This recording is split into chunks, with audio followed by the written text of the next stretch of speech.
जय असुरराज बलि। जय असुरराज जय असुरराज बलि। जय असुरराज बलि। जय असुरराज बलि। जय असुरराज बलि।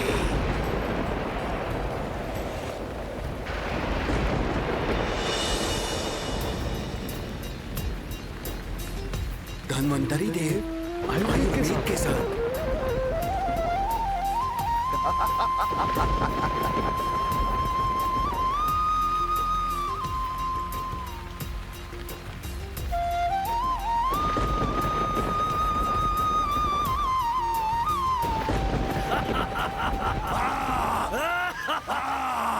निकल आया अमृत। निकल आया अमृत। निकल आया अमृत। अमृत। अमृत। निकल आया अमृत। ये अमृत हम असुरों के लिए है, इसे कोई नहीं लेगा। हाँ।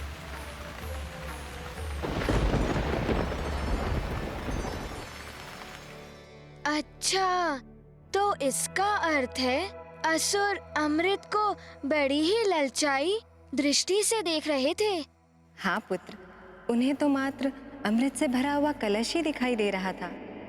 उन्हें ना तो धन्वंतरी देव दिखाई दिए और ना ही आयुर्विज्ञान कोश का आयुर्वेद दिखाई दिया और ना ही औषधि गुणों से भरपूर बूटियां दिखाई दी जो धन्वंतरी देव के हाथों में थी। अमृत को देखकर असुर बड़े ही उतावले हो गए होंगे माता। हाँ हनुमान, उन्होंने अपनी असुरी वृत्ति का प्रमाण दे दिया। जब तक कि कोई कुछ समझ पाता, राहु और अन्य असुर अमृत को धन्वंतरी देव के हाथों से छीनकर पाताल लोक की ओर भाग निकले।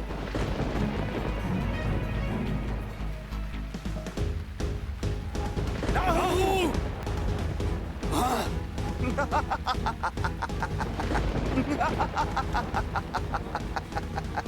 रुक जाओ दुष्ट।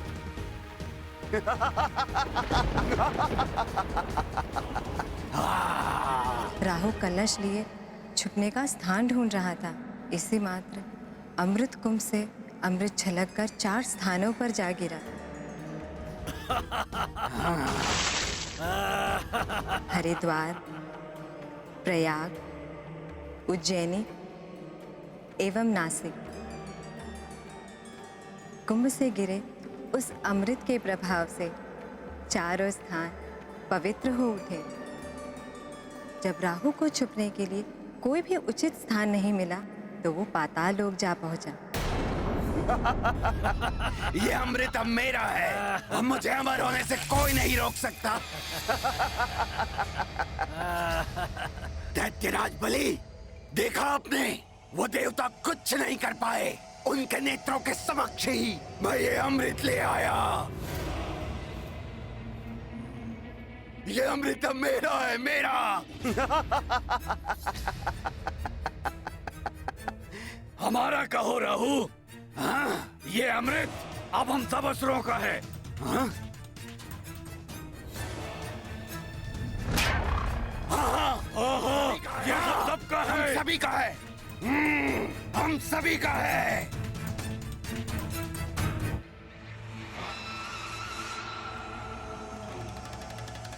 नहीं, ये अमृत मैं लाया हूँ।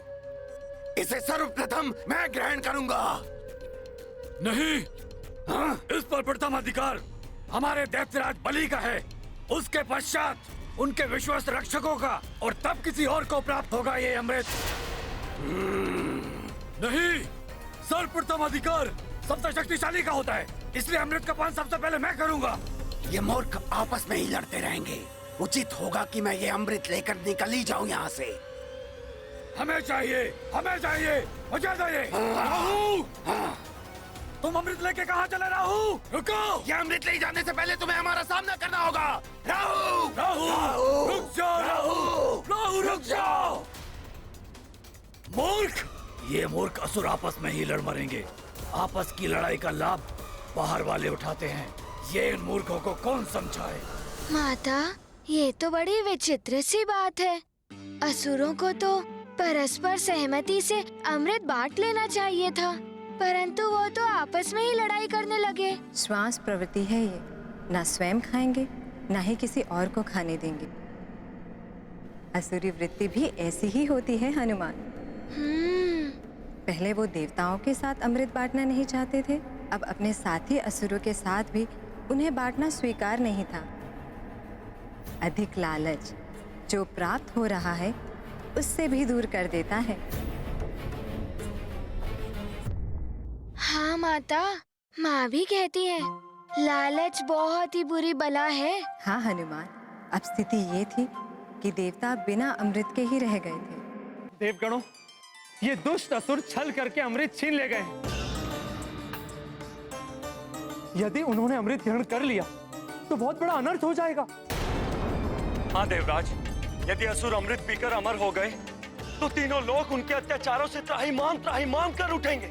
हाँ वायुदेव, ये स्वर्ग पर भी अधिकार कर लेंगे तो फिर हमें न जाने कहाँ कहाँ भटकना पड़ेगा। हम ऐसा नहीं होने देंगे वरुण देव। माता लक्ष्मी की कृपा से हमें अपनी शक्तियां पुनः प्राप्त हो गई है। ये दुष्ट असुर अमृत ग्रहण करे उसके पूर्व ही हमें उनसे अमृत छीनकर वापस लाना होगा। हम इन असुरों का अंत कर देंगे। इस दुष्टता का परिणाम उन असुरों को भोगना ही होगा। चलो। किंतु हम उन्हें ढूंढेंगे कहाँ? पाताल लोक तो बहुत विशाल है और हमारे ढूंढने से पूर्व ही वो अमृत पान कर चुके होंगे। किंतु हम इस प्रकार मूक दर्शक बनकर खड़े भी तो नहीं रह सकते ना।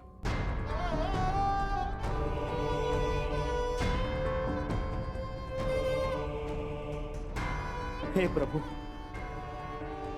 हे हरि नारायण, अब आप ही हमारी सहायता कीजिए प्रभु। जब तक इन असुरों को हम ढूंढ नहीं लेते तब तक आप ही किसी प्रकार उन्हें अमृत पान करने से रोक लीजिए। हमारी सहायता कीजिए प्रभु, हमारी सहायता कीजिए। हे प्राणवल्लभ, अमृत तो राहु ने छल से छीन लिया है। यदि असुरों ने अमृत पान कर लिया तो अनर्थ हो जाएगा प्रभु। इस अनर्थ को रोकिए स्वामी। अमृत पान के योग्य मात्र देवता है, उन्हें अमृत प्रदान कीजिए स्वामी। प्रिय, किंतु अमृत को वापस लेने के लिए असुरों को कुछ तो लालच देना ही होगा, कुछ ऐसा जिसे देखकर वो अमृत को भूलकर उसकी ओर आकर्षित हो जाएं। ऐसा क्या लालच हो सकता है? हाँ, आसुरी प्रवृत्ति वाले स्त्री सौंदर्य की ओर सर्वप्रथम आकर्षित होते हैं।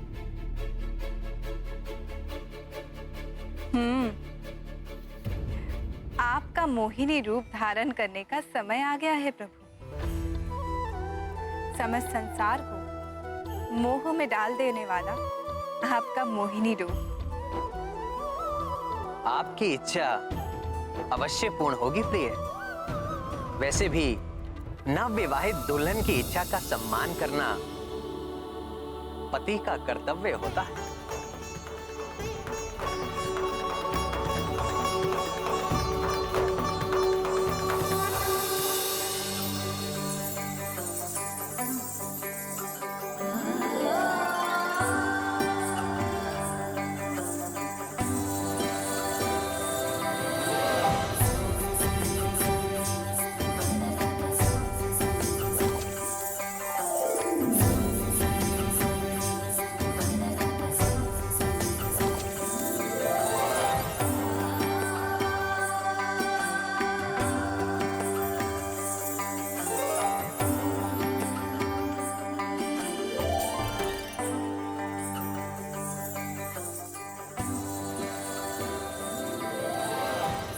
प्रभु, आपके इस अपूर्व सौंदर्यमय रूप को देखकर तो तपस्वी भी अपना तप छोड़ दे, योगी योग का त्याग कर दे। आपके इस मोहिनी रूप को मेरा प्रणाम स्वामी।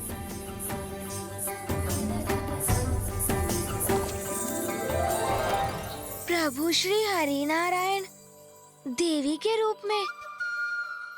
माता, ये तो आपने बड़ी ही आश्चर्यजनक बात बता दी। आश्चर्य कैसा हनुमान? मैंने पहले भी बताया था कि शिव जी की सृजन शक्ति जब नारी रूप में होती है तो देवी आदि शक्ति कहलाती है, जो देवी पार्वती के रूप में उनके साथ रहती है। शिव जी की पालक शक्ति जब पुरुष रूप में होती है तो उन्हें विष्णु देव के रूप में ये संसार जानता है। हाँ माता, हनुमान को स्मरण है।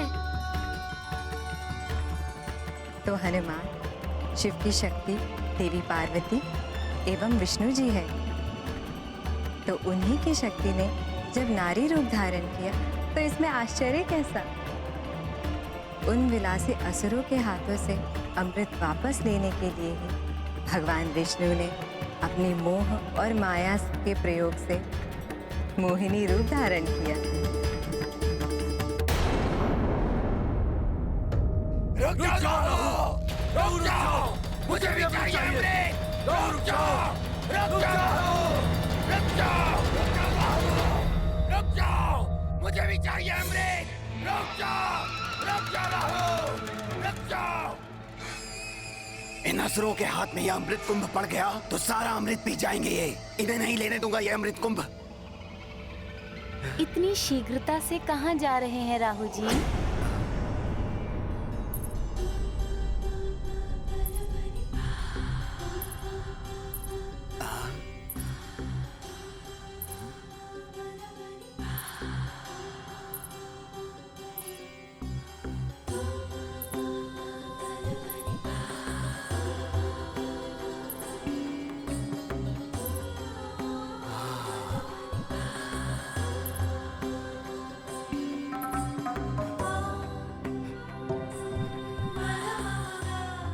इतनी शीघ्रता से कहाँ जा रहे हैं राहु जी?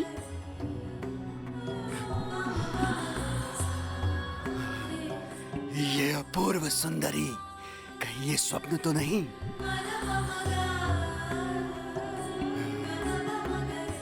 आप मुझे ऐसे क्यों देख रहे हैं राहु जी? मैं मोहिनी हूँ।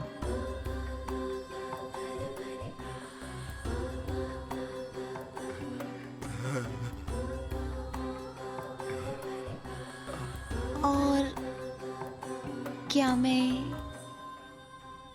मैं आपके हाथ से ये कलश ले लूं?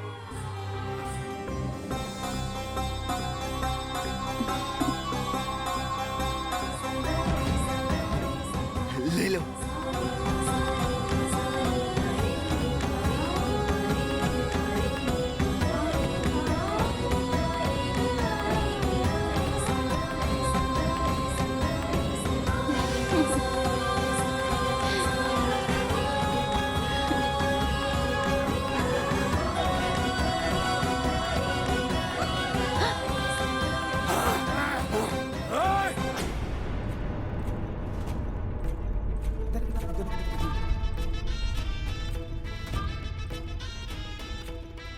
अद्भुत सौंदर्य, ऐसी सुंदरी पाताल लोक में। राहु, राहु,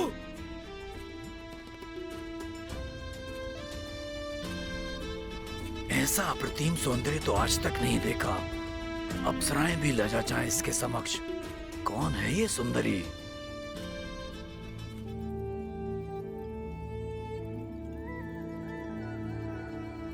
प्रणाम दैत्यराज बलि।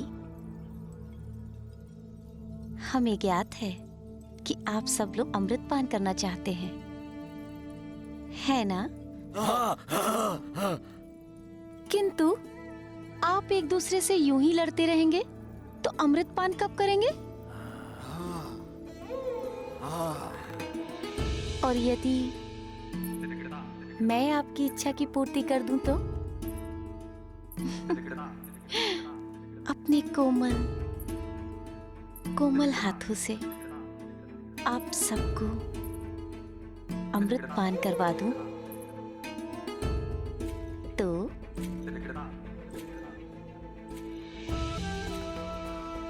तुम जैसी सुंदरी के हाथों से अमृत पान, इससे तो अमृत पान के आनंद में असीम वृद्धि हो जाएगी। तो मेरे प्रिय असुरों, आप सब एक पंक्ति में खड़े हो जाइए। चलिए।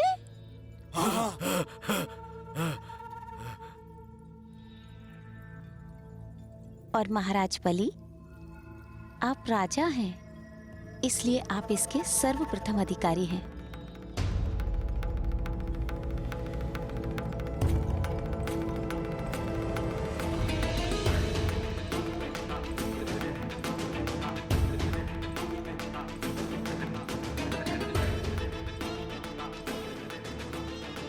रुक जाओ देवी।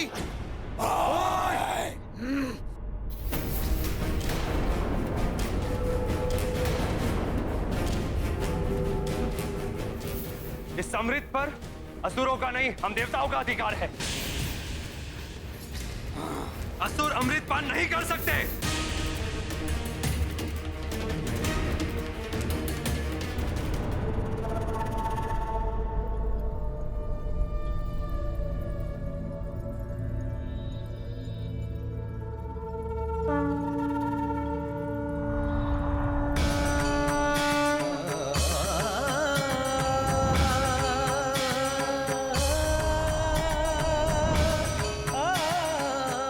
प्रभु श्री नारायण हरि इस रूप में?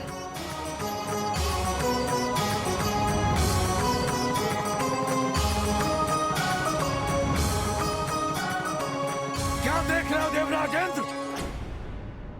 ये सुंदरी हमारी है। ये हम असुरों के लिए यहाँ आई है। इसे नेत्र उठाकर देखने की चेष्टा भी मत करना। सत्य कहा आपने दैत्यराज बलि। मैं यहाँ केवल आपके लिए आई हूँ और मुझ जैसी सुंदरी के योग्य आप जैसा कोई महाबली ही है।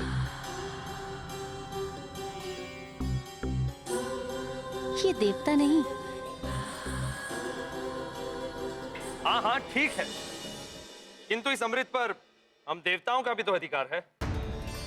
ये असुर इसे छल से छीन कर लाए हैं। छल तो तुम देवताओं ने किया है। समुद्र मंथन से जो कुछ भी प्राप्त हुआ वो सब तुमने ले लिया। वैसे भी प्रेम और युद्ध में तो सब कुछ वैध होता है ना, छल से लिया हो या बल से। किंतु ये अमृत अब हमारा है। और वैसे भी इस देवराज इंद्र पर विश्वास नहीं कर सकते हम। आपने सत्य कहा प्रिय राहु। ये देवता विश्वास के योग्य कदापि नहीं है। हाँ। और इनका वो इष्ट विष्णु नारायण, वो तो सबसे बड़ा छलिया है। हाँ हाँ। देखा तुमने, ये सुंदरी भी तुम लोगों के बारे में अच्छी तरह से जानती है। अब तो तुम्हें ज्ञात हो गया होगा ना, ये सुंदरी हमारे साथ है।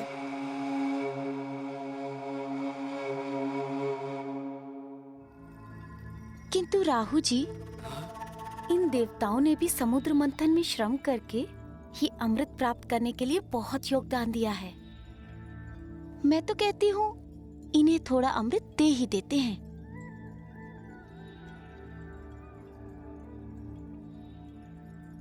और इन देवताओं की भांति हम तो छलिया नहीं हो सकते ना। हाँ।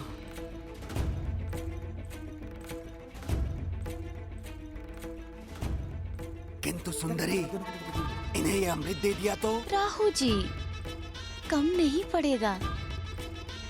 अगर आप इन्हें थोड़ा अमृत दे देते हैं तो ये सदैव आपके आभारी रहेंगे।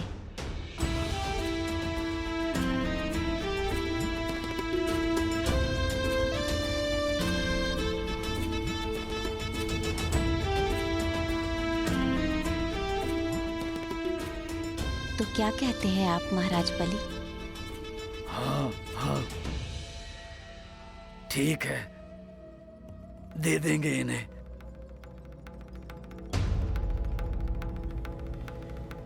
परंतु स्मरण रहे, सबसे पहले ये अमृत असुरों को प्राप्त होना चाहिए।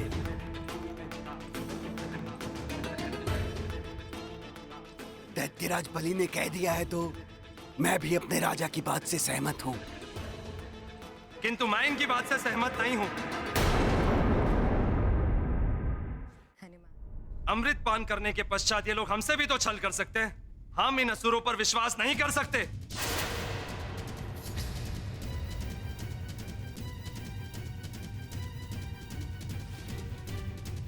देवराज इंद्र, अमृत तो तभी बटेगा जब सर्वप्रथम हम असुर इसका पान करेंगे, अन्यथा इस अमृत का बंटवारा नहीं होगा। हम ऐसा कदापि नहीं होने देंगे। हम ऐसा नहीं होने देंगे। अमृत सब में बटेगा। हम ऐसा कदापि नहीं होने देंगे। नहीं होने देंगे हम ऐसा। नहीं होने देंगे हम ऐसा। ऐसा कदापि नहीं होने देंगे।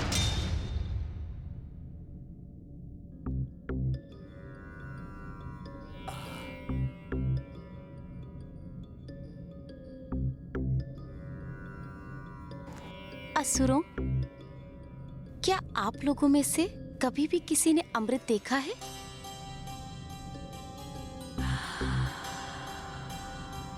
नहीं।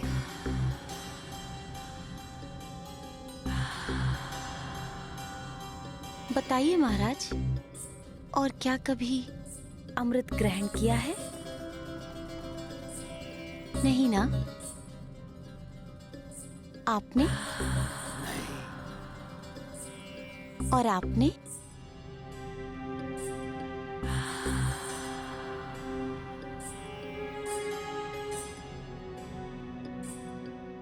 तो महाराज, हम आपसे यही कह रहे हैं कि आप लोगों ने कभी अमृत ग्रहण नहीं किया, इसलिए आप ये मूर्खता कर रहे हैं कि आप अमृत पहले पीना चाहते हैं।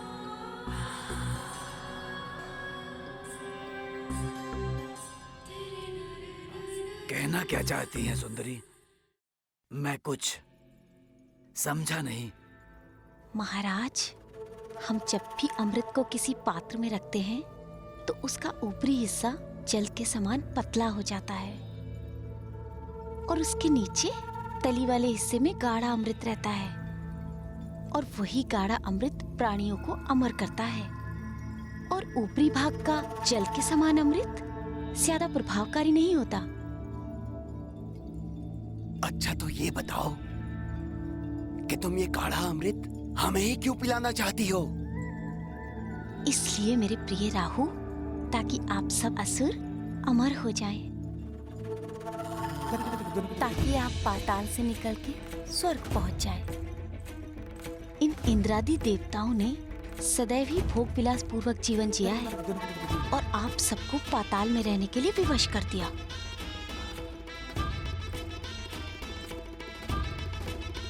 हम आपके लिए न्याय चाहते हैं महाराज,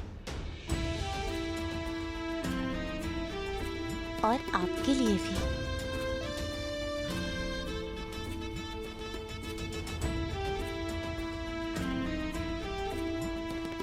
ठीक है सुंदरी।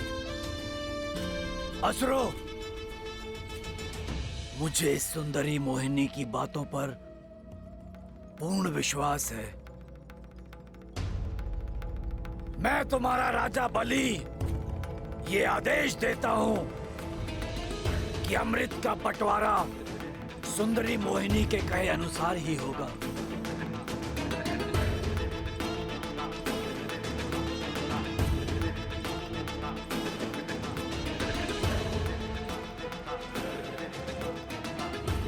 किंतु दैत्यराज, कहीं ऐसा ना हो कि ये सुंदरी सारा अमृत इन देवताओं को ही बांट दे।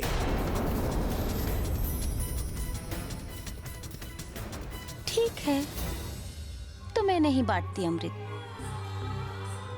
मैं तो यहाँ इसलिए आई थी ताकि अमृत जैसी दुर्लभ वस्तु को सब में एक समान बांट सकूं। कहीं आपकी छीना झपटी में अमृत व्यर्थ हो जाता तो? ये लीजिए अपना अमृत कलश, आप ही बांट लीजिए सब में अमृत।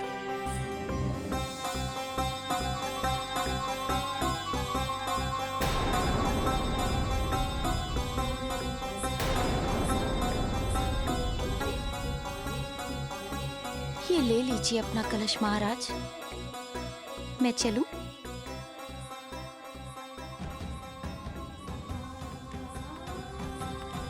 नहीं सुंदरी, इस अमृत को तो अब तुम अपने हाथों से ही पिलाओ।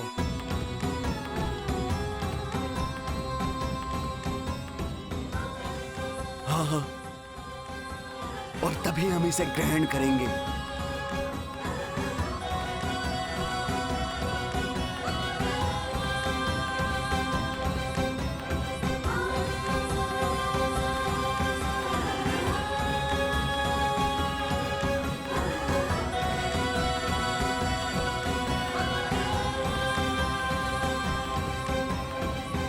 प्रकार देवी मोहिनी के रूप और सौंदर्य पर मोहित हुए असुर देवी मोहिनी के बताए अनुसार अमृत पान करने के लिए तैयार हो गए। अर्थात प्रभु नारायण जी ने असुरों के छल का प्रत्युत्तर छल से ही दिया माता। हनुमान, संसार को संकट से बचाने के लिए प्रभु श्री हरि को छल का आश्रय लेना ही पड़ा। जगत कल्याण के लिए किया हुआ कार्य भले ही छल से हो या बल से सदैव ही उचित होता है हनुमान। माता, उसके पश्चात तो सारा अमृत देवताओं को ही प्राप्त हो गया होगा। नहीं पुत्र, अभी भी एक रोचक मोड़ आने वाला है कथा में। छल करना जिनका स्वभाव बन जाता है वे छल किए बिना नहीं रहते।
मोहिनी रूपा सुंदर नार, नारायण लेके अवतार। रूप से राक्षस वश में आए, अमृत कलश हरि हथियाए। कर कमलों से अमृत पान, करवाए सुर को भगवान। जग कल्याण सदा ही करे हैं, कितने दयालु देखो हरि हैं।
ये देवता नहीं है।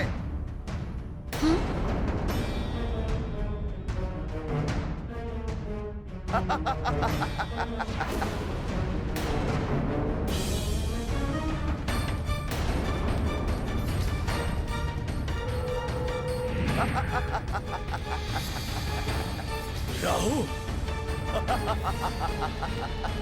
छल? छल।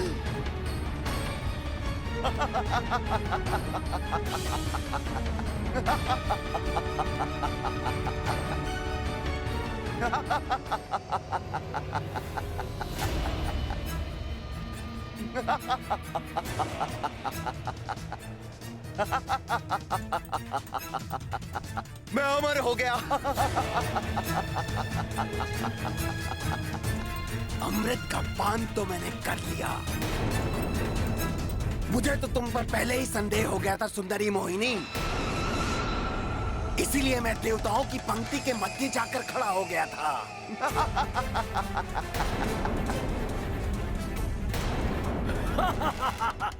छल? अब मेरा कोई अहित नहीं कर सकता। अमृत तो प्राप्त हो गया है मुझे, अमर हो गया हूं मैं, अमर।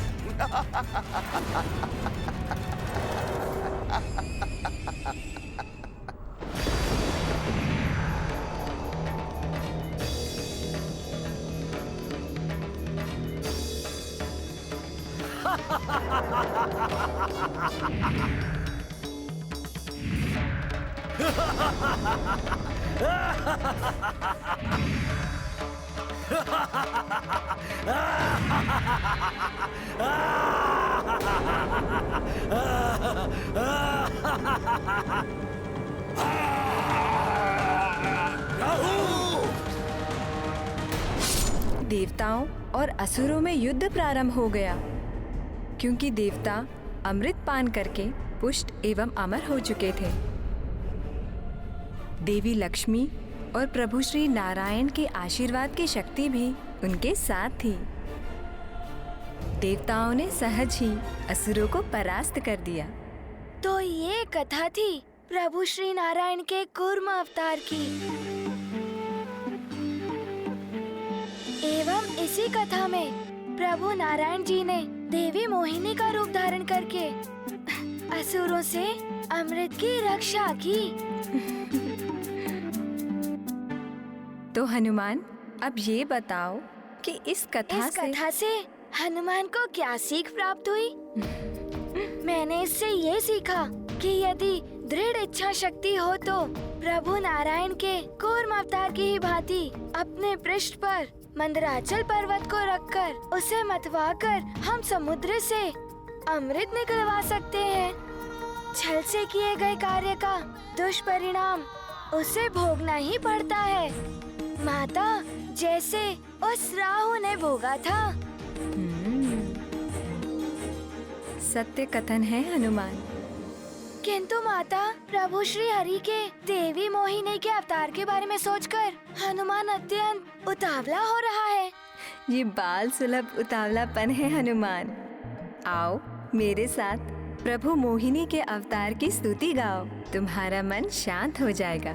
अवश्य माता। ये गाथा महाबली हनुमत की, रुचिकर लीला राम भगत की। जय जय जय रघुनंदन राम, जय जय जय महाबली हनुमान। मोहिनी रूपा ले अवतार, जग पे किए विष्णु उपकार। अमृत राक्षस से ले लीन हो, और देवगण को दे दीन हो। संकट बेला जब आए, तब नारायण उबराए। हनुमत सुमिरे बारंबार, जय जय जय श्री हरि जयकार। ये गाथा महाबली हनुमत की, रुचिकर लीला राम भगत की। जय जय जय रघुनंदन राम, जय जय जय महाबली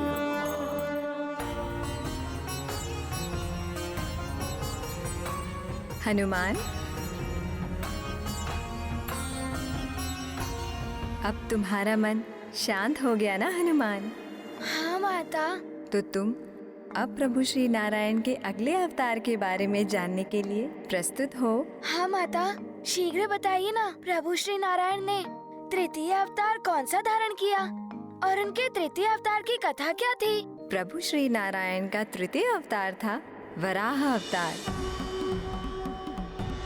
जो उन्हें सतयुग में ही धारण करना पड़ा। वराह अवतार, ये प्रभु नारायण का बड़ा ही भयानक अवतार हुआ होगा ना माता? हाँ हनुमान, भयानक हिंसक शुकर जिसकी दाढ़ से निकले हुए दंत शत्रु के लिए काल के समान होते हैं। शीघ्र बताइए ना माता, फिर क्या हुआ था? प्रभु को ऐसा अवतार क्यों लेना पड़ा? इस कथा का सूत्रपात तब हुआ जब 4 बाल ऋषि भगवान विष्णु से मिलने वैकुंठ के द्वार पहुँचे। 4 बाल ऋषि अर्थात वो बालक थे माता? हनुमान, ये 4 बाल ऋषि ब्रह्मा जी के 4 मानस पुत्र हैं, जिनका नाम है सनक, सनंदन, सतातन एवं सनत कुमार। इनकी आयु तो अधिक है, किंतु ये सनकादिक ऋषि अपने तपोबल से बाल रूप में ही रहते हैं। ये चारों ऋषि वैकुंठ के द्वार पर पहुँचे। वैकुंठ में 7 द्वारों को पार करने के पश्चात ही प्रभु नारायण से भेंट होती है। वे चारों ऋषि वैकुंठ के 6 द्वार पार करके जब 7वें द्वार पर पहुँचे,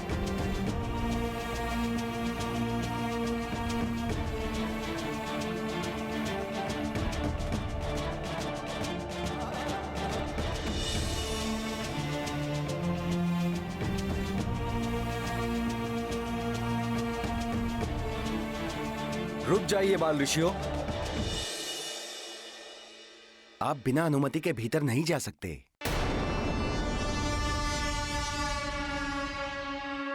देखिए, हम चारों संकादिक ऋषि हैं। मैं सनक, ये सनातन, ये सनंदन और ये सनत कुमार। हम प्रभु हरि से मिलने आए हैं। कृपया हमें भीतर जाने दें। प्रतीत होता है कि आप चारों बालक भूल से इस ओर चले आए हैं। ये कोई क्रीड़ा स्थल नहीं, वैकुंठ है। हमें ज्ञात है कि ये वैकुंठ है और आप दोनों वैकुंठ के द्वारपाल जय और विजय हैं। देखिए, हमें प्रभु श्री हरि के दर्शन कर लेने दीजिए। ये समय प्रभु के विश्राम का है। हम उनके विश्राम के समय में कोई विपदा नहीं डाल सकते। यदि आपको प्रभु से भेंट करनी है तो आपको प्रतीक्षा करनी होगी।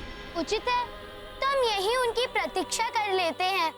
प्रभु के विश्राम करने की बात सुनकर चारों बाल ऋषि वैकुंठ के द्वार पर ही बैठकर ध्यान लीन हो गए। दिन व्यतीत हो रहे थे, किंतु वे उसी प्रकार प्रतीक्षा में बैठे रहे। ओम नमो भगवते वासुदेवाय, ओम नमो भगवते वासुदेवाय, ओम नमो भगवते वासुदेवाय। ये तो बाल हट पर अड़ गए हैं। ओम नमो भगवते वासुदेवाय, ओम नमो भगवते वासुदेवाय, ओम नमो भगवते वासुदेवाय। ये चारों तो जाने का नाम ही नहीं ले रहे हैं। देखिए, आप बहुत दिनों से यहीं बैठे हुए हैं। ये कोई विश्राम स्थल या तप स्थल नहीं है। अतः आप चारों ये बालहट छोड़कर जहाँ से आए थे वहीं लौट जाइए। और ईश्वर की इच्छा हुई तो आपकी भेंट उनसे हो ही जाएगी, किंतु इस तरह आप यहाँ बैठकर अपना समय नष्ट ना करें। और वैसे भी आपकी आयु अभी तप या प्रभु दर्शन की नहीं, क्रीड़ा करने की है।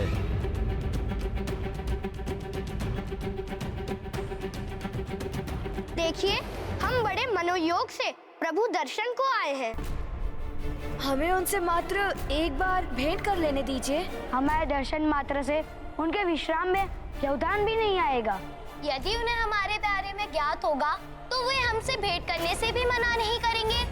और बस आप एक बार उनसे हमारे आगमन की सूचना तो दीजिए। फिर वही बाल स्वभाव की चपलता। मैंने कहा ना, आप उनसे नहीं मिल सकते। और वैसे भी बालकों के लिए उनके पास समय नहीं है। यदि आप कहें तो हम आपके लिए उत्तम भोजन की व्यवस्था कर दें। यदि वो भी कम हो तो क्रीड़ा के लिए आपको दिव्य खिलौने मंगवा कर दे दें। अपमान कर रहे हैं आप हम ऋषियों का। बस बस, बहुत हुआ ऋषि महाराज। जहाँ से आए हैं वहीं लौट जाइए। बस, बहुत कर लिया आपने हमारा अपमान।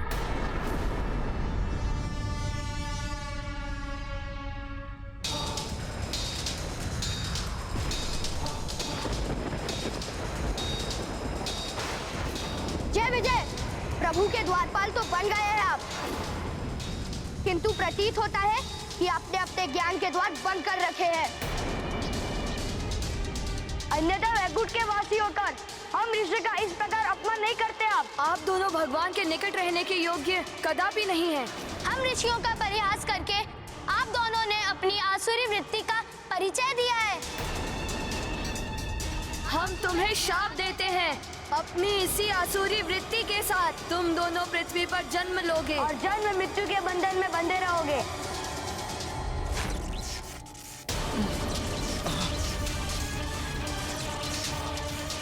ये सहसा क्या हो गया?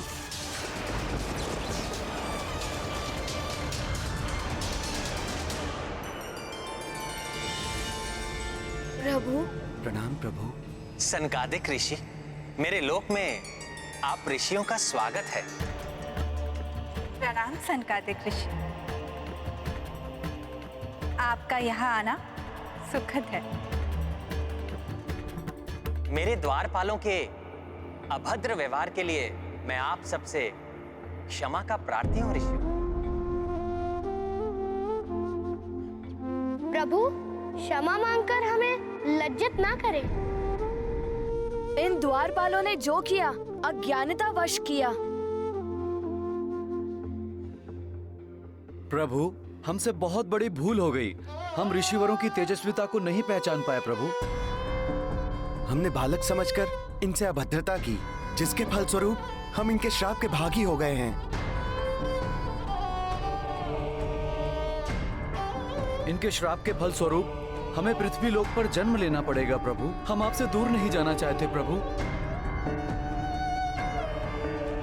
हे बाल ऋषियों, हम हमारी भूल के लिए आपसे क्षमा मांगते हैं। कृपया अपना श्राप वापस ले लीजिए। जय विजय, ये विधि का विधान है।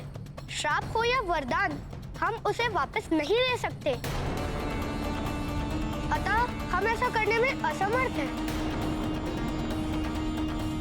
ये सत्य है जय विजय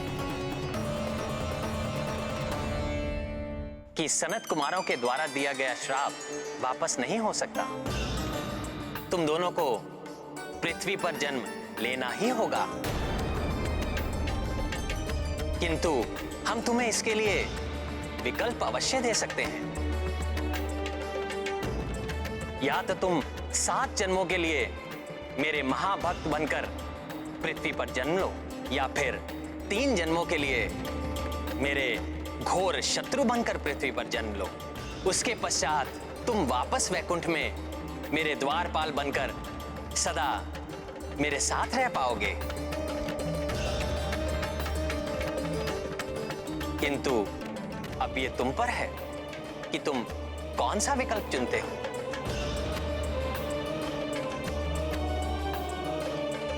प्रभु, हम 7 जन्मों की लंबी अवधि के लिए आपसे दूर रहने का सोच भी नहीं सकते। अतः 3 जन्मों की सीमित अवधि तक भले ही हमें आपका घोर शत्रु बनकर रहना पड़े, हमें यही विकल्प स्वीकार है प्रभु। हाँ प्रभु, 3 जन्मों के पश्चात तो हमें आपके पवित्र चरणों की सेवा करने का अवसर प्राप्त होगा। तथास्तु।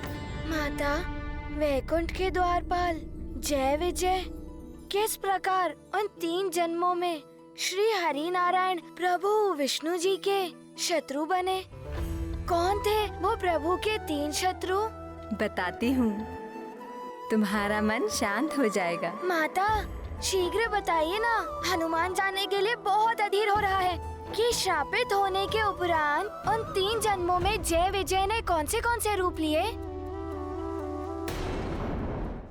हनुमान जाने के लिए बहुत अधीर हो रहा है कि श्रापित होने के उपरांत उन 3 जन्मों में जय विजय ने कौन से रूप लिए। पुत्र, उनके तो 2 जन्म हो भी चुके हैं। उनका तृतीय जन्म आगामी युग अर्थात द्वापर युग में शिशुपाल और दंतवक्र के रूप में होना निश्चित है, और इस त्रेता युग में असुर सम्राट रावण और उनके भाई कुंभकर्ण के रूप में उन्होंने जन्म ले लिया है। अच्छा माता, तो अपने प्रथम जन्म में वो कौन थे? श्रापित होने के पश्चात सतयुग के मध्य में ही उनको गर्भ में धारण कर उनको जन्म देने वाली माता थी ऋषि कश्यप की पत्नी दिति ने जय विजय के रूप में श्री नारायण के शत्रु हिरण्यकश्यपु और हिरण्याक्ष को जन्म दिया।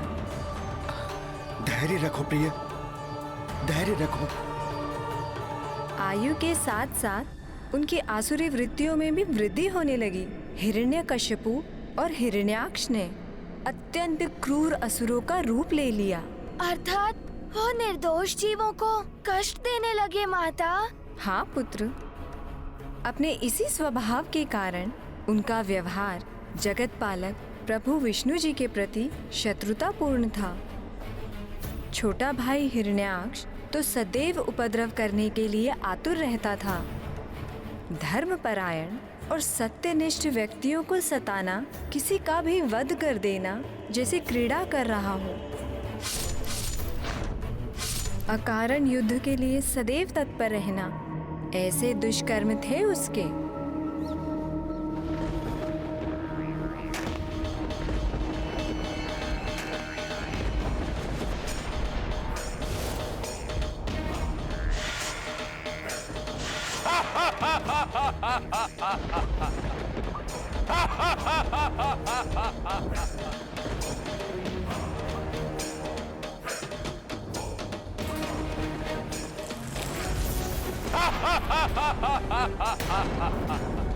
डरो मुझसे, सर्वशक्तिमान हिरण्याक्ष हूं मैं।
क्या पृथ्वी लोक पर कोई योग्य योद्धा नहीं है जो सर्वशक्तिमान हिरण्याक्ष के साथ युद्ध कर सके? परंतु एक उत्तम विचार आया है मेरी बुद्धि में कि इंद्रदेव से युद्ध करके उनकी शक्ति की परीक्षा लूं मैं।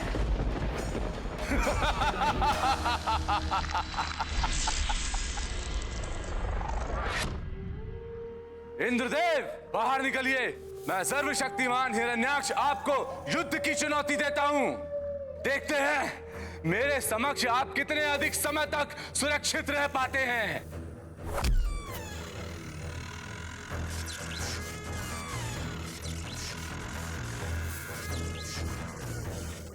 उत्तंडासुर,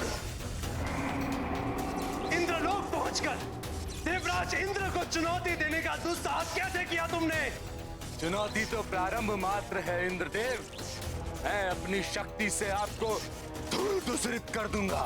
यदि आप में शक्ति और साहस है तो युद्ध करिए मुझसे। सर्वशक्तिमान हिरण्याक्ष के समक्ष कुछ अवधि तक तो टिक कर दिखाइए।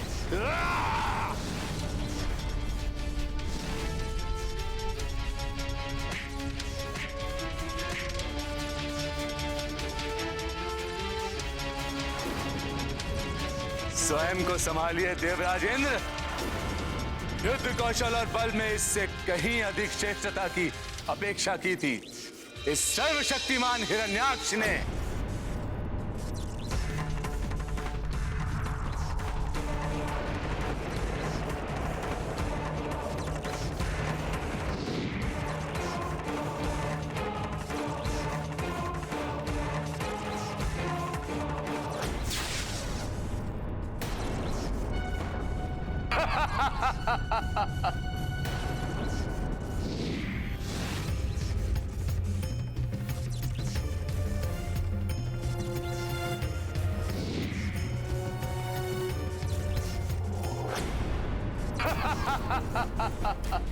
डरो मुझसे, मैं सर्वशक्तिमान हिरण्याक्ष हूँ। आह!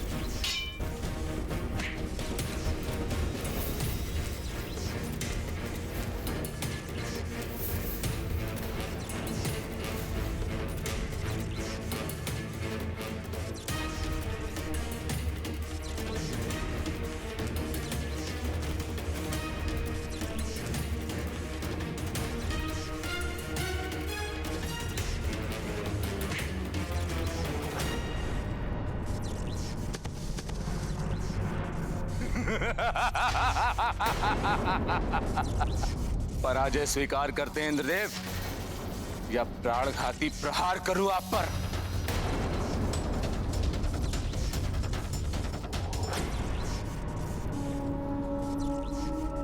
डरो मुझसे, डरो मुझसे, डरो मुझसे, डरो मुझसे।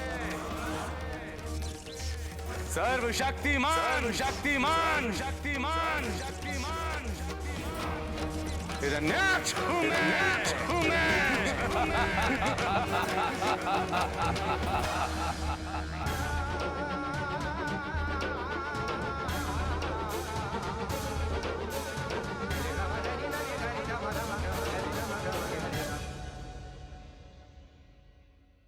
शक्ति का अभिमान पतन का कारण बनता है।